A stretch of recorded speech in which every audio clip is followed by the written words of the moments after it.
are the top 10 NFL teams entering 2025.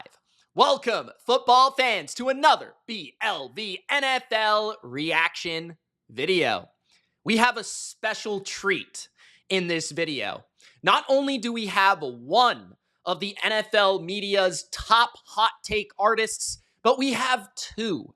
Danny Parkins delivers his top 10 NFL teams. But not only that, Nick Wright debates him on the top 10 teams in the NFL, and I react to Nick Wright reacting to Danny's top 10 NFL teams. I'm going to let you know if they're right, if they're wrong, who's right, who's wrong. Is Nick right? Is Nick wrong?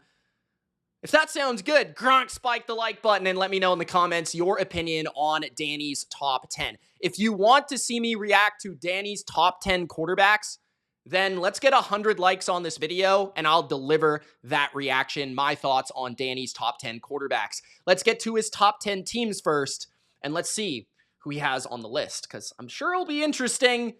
Let's begin here, Danny. What do we got? Which now allows us to be joined by my friend and now co-worker and colleague at First Things First, Nick Wright. Hey, buddy.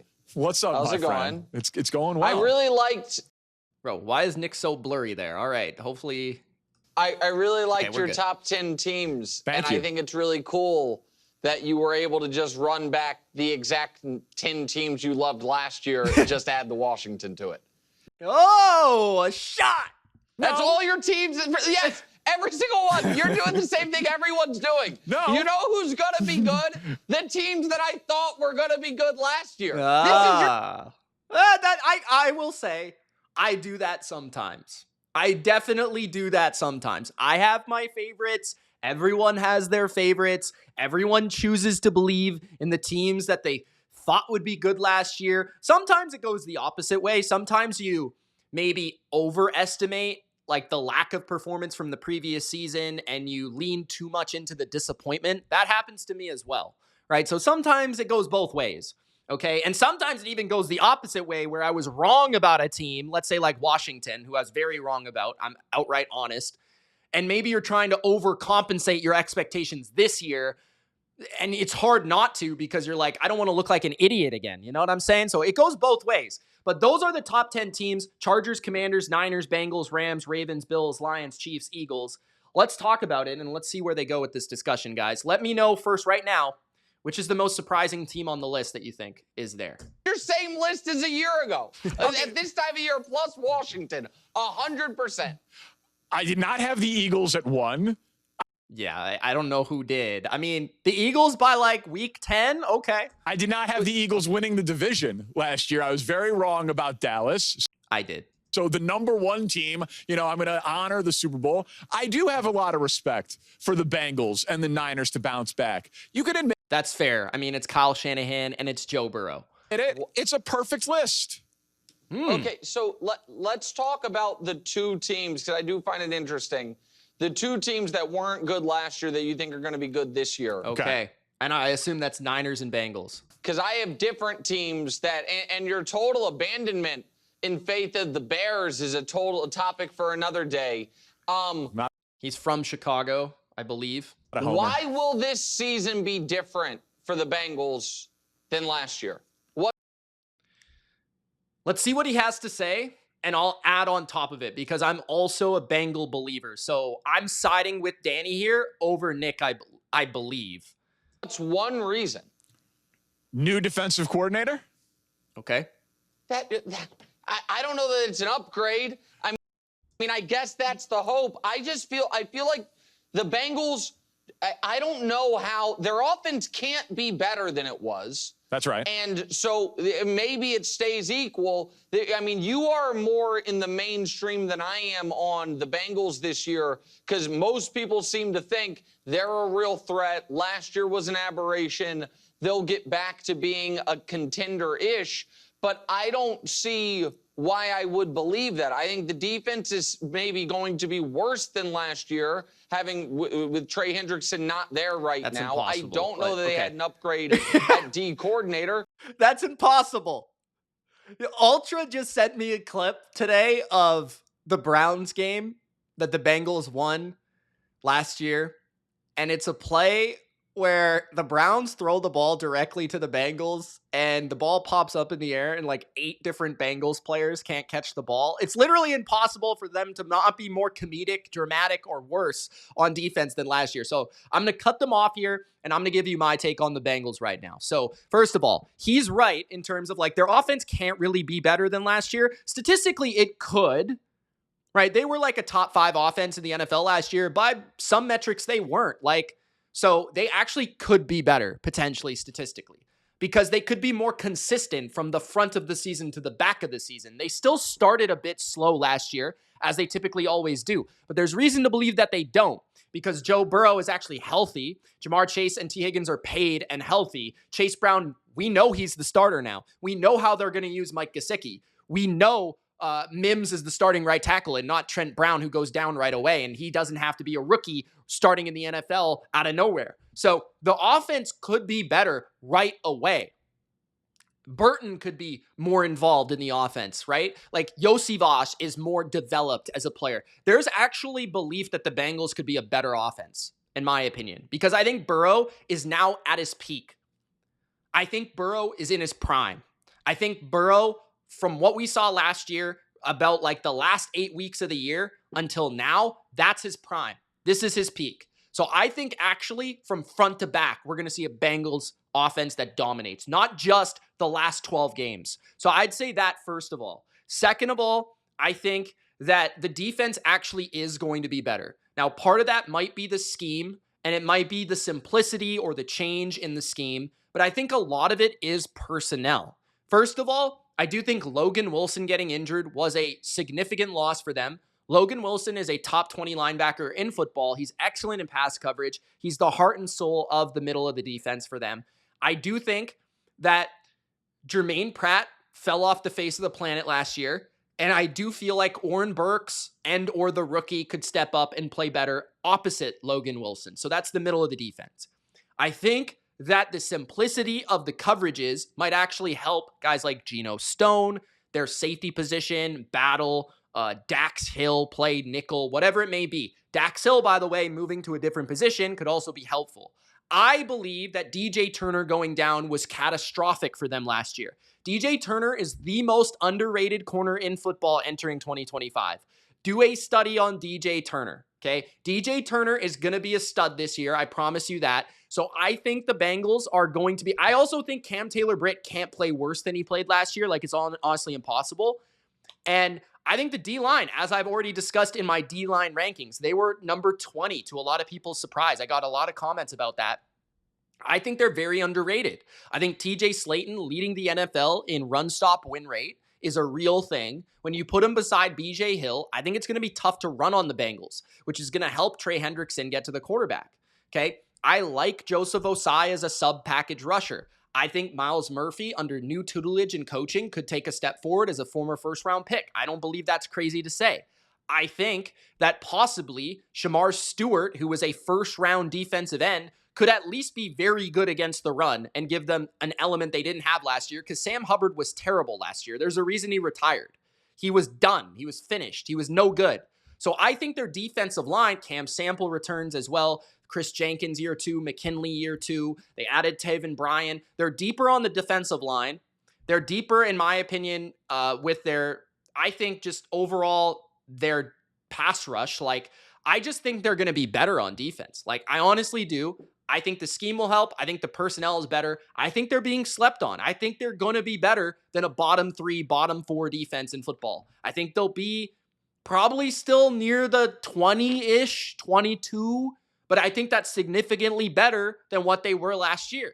So that's my take on the Bengals. I think they're going to be high-flying all season. I think their defense is going to be better. That's my opinion. You guys let me know your opinion in the comments on that one.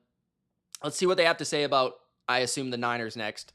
And the offense played basically perfectly last year. I feel like the Bengals. Also, to throw in there, like, the Bengals lost so many close games, so many by the tip of their, the tip of their shoelace. Like, honestly, like, they lost games to the Ravens that they could have won. They lost games where they should have beat the Patriots. If they would have beat the Patriots in week 1, they would have made the playoffs. It's really that simple. People will be looking at them differently right now. Bengals have the exact same plan they had a year ago, except now the guys are more expensive, and we're supposed to think that's going to make them better. I don't buy them for real. Well, listen, that if you score that many points, historically, you're just supposed to be much better. I'm not saying that they're going to win the Super Bowl with a terrible defense, but if you've got a great offense, you're supposed to be a better team than last year. I figured your biggest beef was going to be with the Niners because of your... Why does he hate the Niners, by the way? Why does Nick Wright hate the Niners? Like, his teams beat them in the Super Bowl twice. Just unrelenting, unflinching stance and hatred of Brock Purdy.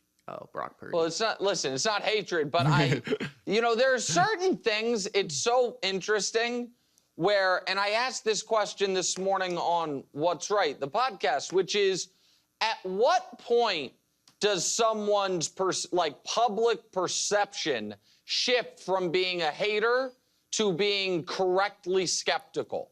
So the reason I did not buy into Brock Purdy when he nearly won MVP and got his team to overtime of the Super Bowl in 2023 was very simple in that, you know what, I thought it was such a stacked team with such a brilliant play caller that I had real questions. What would he look like if...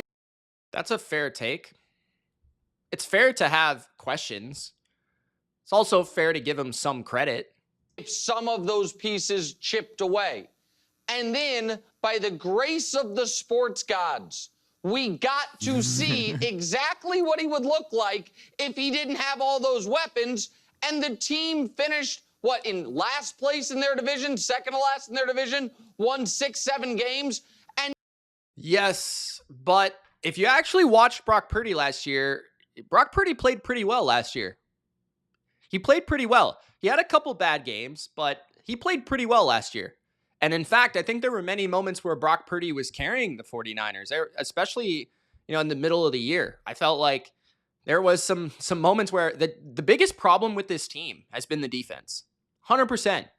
The offense was still top 5 in yards. They were still, despite all the injuries around Brock Purdy, even Brock Purdy himself getting injured, they were still at worst like 12th or 13th in offensive metrics like EPA and success rate. But if you look a little bit deeper, this team was like super unlucky. I mean, yard differential as a team, they were top 5 and they sucked. Like, they were 6-11. That's crazy, right? They were the most injured team in the NFL. They had the hardest schedule in the league. They traveled the most of any team in the NFL. So there's a lot of reasons why they could bounce back. I think part of it will be defensive coaching under Robert Saleh. I think part of it will be more luck in injuries. I think part of it will be more depth on the offensive roster.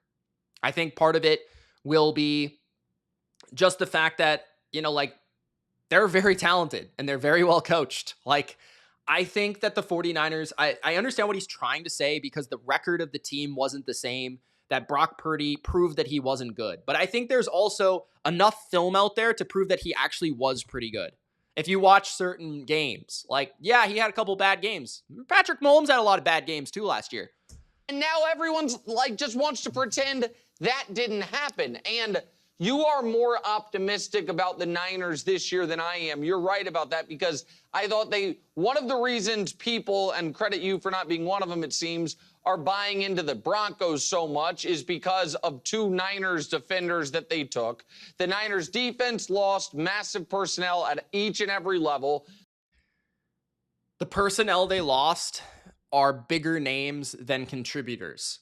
Okay, so Hufanga and Greenlaw, and I've talked about this many times, played 10 games last year collectively. They played less than 15 they did not play. Greenlaw especially only played 2 games, right? Hufanga wasn't even great when he played last year. He was good, he was fine, but Javon Hargrave barely played. They lost him technically, right? Charvarius Ward wasn't the same player last year. They lost him.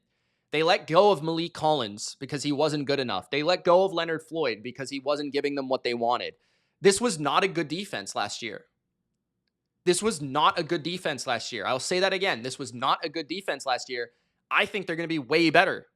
I think they're way better because I think they're going to be better coached, and I think they have better, younger, faster personnel. I think that Huff is going to be way better than Leonard Floyd for them. I think Michael Williams is going to be a huge improvement for their defensive line. I think those rookies they took at defensive tackle are going to be much better for their run defense, where they've struggled in recent years. I think D. Winters could take a massive step under the tutelage of Robert Saleh. They seem to really like Stout and Martin, these draft picks they've had.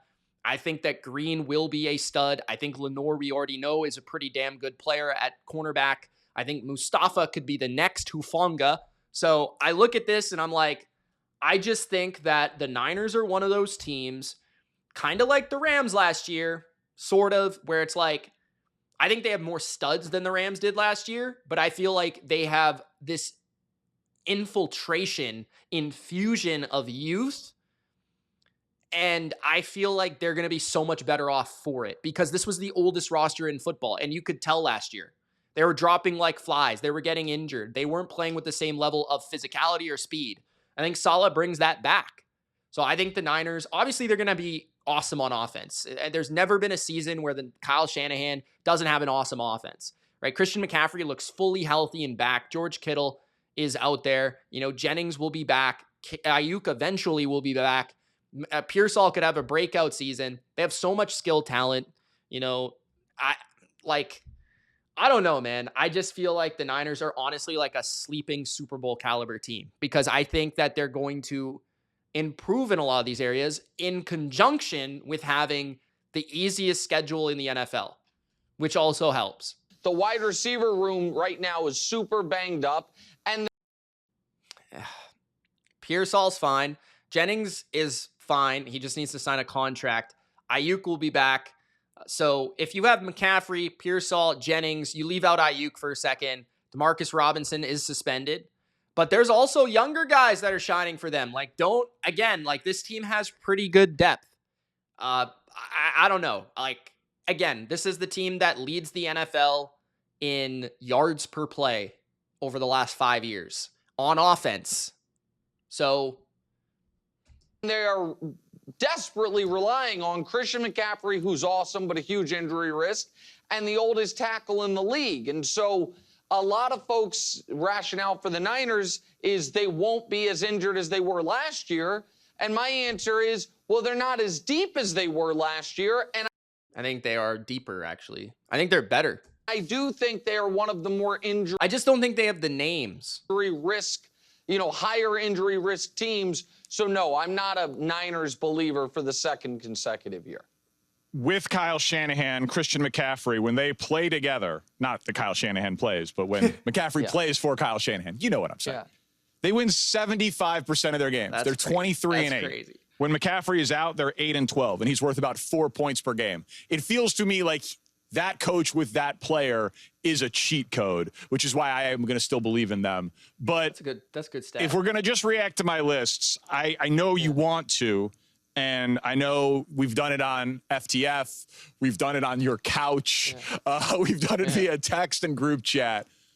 Explain to me why Justin Herbert isn't the 5th best quarterback in football, because he passes my beautiful eye test. Yeah, I mean, just because when you are as close to year 10 as you are your rookie year, when you're the same college recruiting class as Nicky Bosa and the same draft class as Justin Jefferson, you have to be judged on what you've actually done, not what you theoretically could be.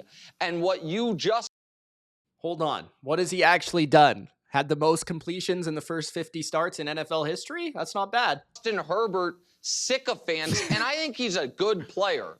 What you guys all... 5th is a little much. I could see 5th, honestly, but, I don't know. I could easily see 9th or 8th, too. So... Yeah, I'm not really on one boat or the other here. I feel like Herbert is an awesome player. If you don't have him in the top 10, I think you're delusional. You simply don't watch him play. But at the same time, there is merit in actual production in terms of winning. At the same time, though, if you're talking about stats, I mean, there's been nobody more successful in an early portion of their career, statistically speaking, than Justin Herbert. He has the most passing yards in the first 5 seasons of an NFL career. Right? All refuse to admit is, for most of you, 3 or 4 of the last 5 years, you have gone into the season Not just talking about how good Herbert is, but how good the team is. That's true. How dangerous the Chargers are. I would say there was one year where I did that. The Brandon Staley year where they recruited Khalil Mack and they had Joey Bosa and they had, all those pieces, Keenan Allen, Mike Williams. That was the team Austin Eckler everyone thought would be really good. But the missing piece was the coach, as we found out, right? And now they have a great coach, but it feels like the roster isn't as good. So this is what's bugged me about Herbert. He's never had a great coach until now, where I think his coach is pretty good, but I don't think he's Andy Reid. I don't think he's Kyle Shanahan or Sean McVay. I think he's a good coach. And the roster, they don't have a lot of playmakers. They don't have a great talented defense. Their defense did perform last year, but I'd be surprised if they played that level this year based on the talent. So, yeah, I just feel like Herbert is being docked for, I feel like, being in a pretty mediocre situation for his entire career until now, where it feels like at least he has some structure and stability, which he never had before. How stacked it is. And then the year ends, they're mediocre, he's bad in the big spot, and everyone's like, he needs more help. He does need to play better in the limited sample size of what we see in the playoffs. But again, he played the second best defense in football on the road with a devastating pass rush. His receivers could not get open or even catch the ball when they were open, Quentin Johnston. And now clearly outmatched as a unit, like not just Herbert, but clearly outmatched as a unit. The Texans defense dominated the entire offense of the Chargers. It wasn't even a discussion. So I think that game's a little overblown. The Jacksonville game, I don't really recall how it all went down, but it was a wild comeback and Herbert should have finished it. But he did play well in the first portion of that game. If the defense maybe stands up in the second half, maybe they win that game. But again, I even remember Mike Williams getting injured the game before that because the coach decided to play Mike Williams in a meaningless game. So there's just been franchise instability all over the Chargers. You said it. Last year, they had the #1 defense in the NFL. They had a good offense. By one metric, sure. But nobody thought the Chargers were the best defense in football. Did anyone in the comments think that the Chargers were better than the Eagles or the Texans or the Chiefs on defense? Anyone? The Vikings even? Anybody think that they were the Broncos? Were they better than the Broncos? No, nobody thought that. Don't say it. Offensive line with now the highest paid left tackle in football, Joe Alt at right tackle. A great coach. And he could not get out of his own way against a Texans team that was dying to be beaten. Interceptions off this guy's hands, Nick. You're not kidding. You're not serious. You're not serious. Two of them were. He was awful. He was awful he was bad. In that game. He was bad. And here is, to me, and I'm not, known as a Jalen Hurts guy. But what I do think is fair is last year, the Chargers asked Justin Herbert to be the quarterback that Jalen Hurts was for Philadelphia in 2022 when they made their first Super Bowl. We're going to run the ball. We're going to throw it sparingly. We're going to play great defense. Don't turn it over. And 3 or 4 times. That's just Jim Harbaugh. A game in the playoffs. That's Greg Roman. Is that really how you want Justin Herbert to play? No. Big plays. And Jalen Hurts. And it's also because they had no receivers. Executed that exact playbook almost flawlessly to the tune of playing neck. Let's not compare Jalen Hurts and Justin Herbert's team. We can't compare it. It's not comparable. Neck to Mahomes in the Super Bowl. Can we compare the receivers to A.J. Brown and Devontae Smith, the tight end to Dallas Goedert, the O-line to Lane Johnson, Jordan Mailata? Can we compare the running back to Saquon Barkley? Can we compare the defense to Jalen Carter? Come on. Let's go. Come on. Justin Herbert was asked to do that and had one of the worst games of his life against the Texans, and folks just want to pretend. Mahomes also played like shit against the Texans, too. It didn't happen. I think he had like 150 yards. We've seen Herbert play in 3 either playoff or winner take all games, because the Week 18 game against the Raiders a few years ago. And he has been bad in all 3 of them, and he's 5 years into his career. I know he's talented. I know he throws a beautiful ball, but at some point it has to be about what you've actually accomplished. And even though I'm not the biggest Jalen Hurts guy in the world, having Herbert ahead of Hurts and Stafford. Do you guys want me to react to the top 10 quarterbacks list? Let me know in the comments. I thought we were talking about teams here, guys, but do you think the Chargers are a top 10 team? Let me know in the comments that as well. Is mortifying. and it makes you question, why do we actually play the games? Like, hold on, though. Hold on. Why Real quick. Score? Real quick. If the trade was offered, Jalen Hurts for Justin Herbert, the Eagles would say no. You're out of your mind. You're out of your mind. The guy is more talented. He would be able to hand the ball off to Saquon Barkley just like Jalen Hurts can. And instead of the 1 yard quarterback sneaks, they would just throw the ball to A.J. Brown and Devontae Smith more. Can I ask you,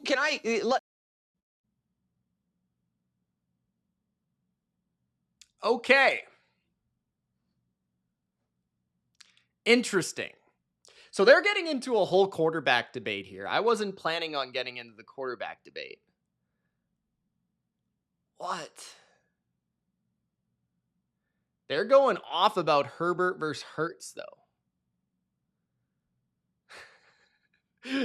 Oh boy. Herbert on the Eagles. That would be pretty fun. It would be different. It would look totally different.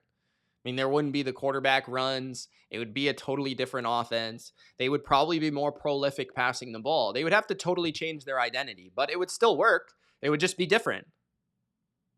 I think that's what we fail to understand. It would look a lot different. I do think they would be way better from a passing perspective. There's no doubt about it. I don't think they'd have the same ball control aspect, power aspect that they have with Jalen Hurts. But I still think Herbert wins the Super Bowl last year on the Eagles. No doubt.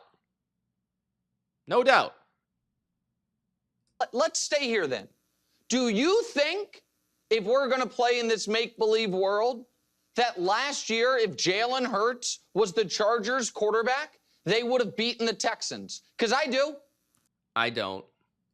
If that Hurts behind that offensive line getting absolutely punished with no receivers, the way that he holds the ball against Danielle Hunter and Will Anderson, yeah, good luck. No chance. Why? No, hold on. Because the only reason they lost was the 4 interceptions. Would they have Justin Herbert? That was an outlier, terrible game. The guy threw over 500 passes. The reason he threw 4 interceptions, guys, Josh Allen had his worst game of last year against the Texans. The MVP of the NFL had his worst game in Houston against the Texans. Jared Goff threw 5 picks against the Texans on Sunday Night Football? Jared Goff, with the number 1 offense in the NFL, went to Houston and had his worst game of the year. Mahomes, what did he do against the Texans last year? The defense won them the game. I remember Karlaftis was in the backfield every single play against CJ Stroud. What do you have? Under 200 yards in the playoff game? Give me a break. The only guy that played well against the Texans last year was Lamar, and it was mostly due to the run game being so successful. From a pure passing perspective, a lot of teams struggled against the Texans because their pass rush is ridiculous, and they had 2 of the best corners in the NFL. And when they were healthy as a defense, they were really good. So I think Hurts would have struggled for sure. Hurts struggled against the Rams in the snow. He almost lost them the game, holding on to the ball so long. A lot of people talk about, Stafford made that game close. Sure, Stafford played well, but Hurts also made the game close by holding the ball so much and being taking sacks. If it weren't for Saquon running for 70-yard touchdowns, that's the thing. Herbert does not have anything on his team that can bail him out. In a game that needed to be won by defense, their defense did not step up to the occasion against the Texans. Joe Mixon ran the ball well in that game from what I can recall. Nico Collins had over 100 yards, if I'm not mistaken. So they didn't do their job correctly. The O-line did, the number one unit they needed to play well did not play well.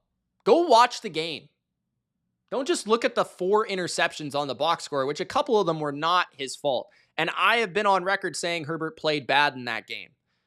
But at the same time, like, a lot of this is situationally dependent. A lot of these guys, come on, man. Like, let's not pretend that it would have been any difference with Jalen Hurts. He might have not turned it over 4 times. He might have had a better day, but he still would have lost. Still would have lost with that performance that the Chargers put on the field that day. There's no doubt. The only guy that came to play was Ladd McConkey. Quentin Johnson dropped the ball like 5 times. Why is he even on the field? Passes in the regular season and had 3 interceptions. Right, but Danny, Herbert led the NFL in interception percentage last year, lowest interception rate in the NFL. that doesn't mean something. Danny, if you went before you go back to the first time you were filling in for Colin. Oh, here we go. If you had never dropped an F-bomb in your entire year of doing live radio, and then in the first hour of doing the herd, you dropped 3. Would that be bad luck, or would that be, ooh, the moment got to him? You got to work on your cowherd level analogies. That's not. Okay, that's fine, but you follow and so I don't agree with you that now I do think that if you didn't have a team built yet, like you were, that's a different question.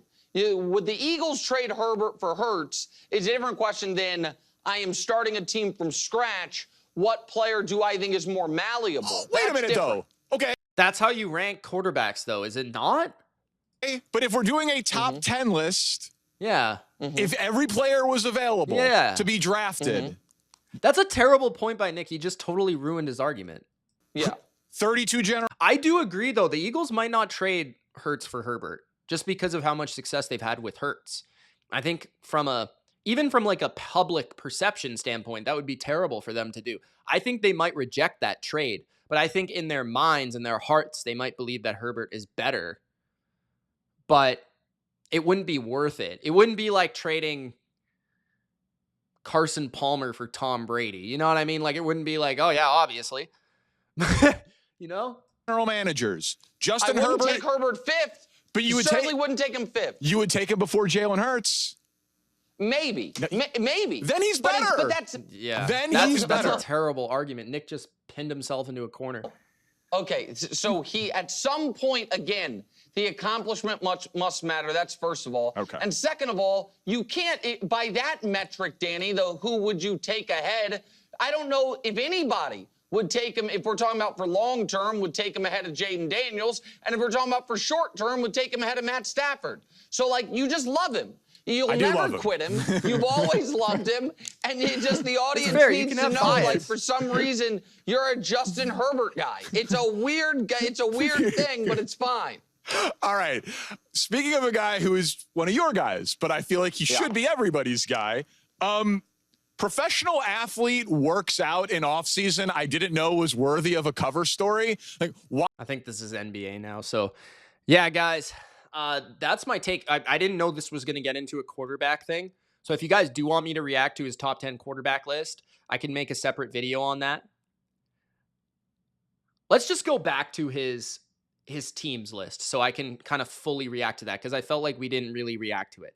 So he's got Eagles first, Chiefs second, Lions third, Bills fourth, Ravens fifth. And we've seen this list. I think it's very similar, if not the same, to his power rankings that we covered already on the channel. But my problem with this is I think that the Bills and Ravens are too low. I think if I'm picking a Super Bowl winner right now, I'm picking between the Bills or the Ravens. It's the 2 best quarterbacks in football, in my opinion, right now. I think the Bills are deeper defensively than they've been in years. I think they have a plethora of weapons, one of the better offensive lines, a good run game. They've got great balance. I think they've got the coaching staff intact. It's the Bills' opportunity this year. You even look at their schedule, home game after home game against the premier opponents that they take on. The Baltimore Ravens have the best roster, arguably, in the NFL this year. Lamar even said himself, this is the best team he's ever been on, and I believe him. I think that's actually a like a fact. I think that's a truth. I don't think that's just a lie to hype his team up. I think that's legitimate. Like, they've gotten better in the secondary with Jair and a first-round pick in Starks. They got better in the pass rush with Mike Green, who I thought was a top 10 prospect in the draft that they got in the second round.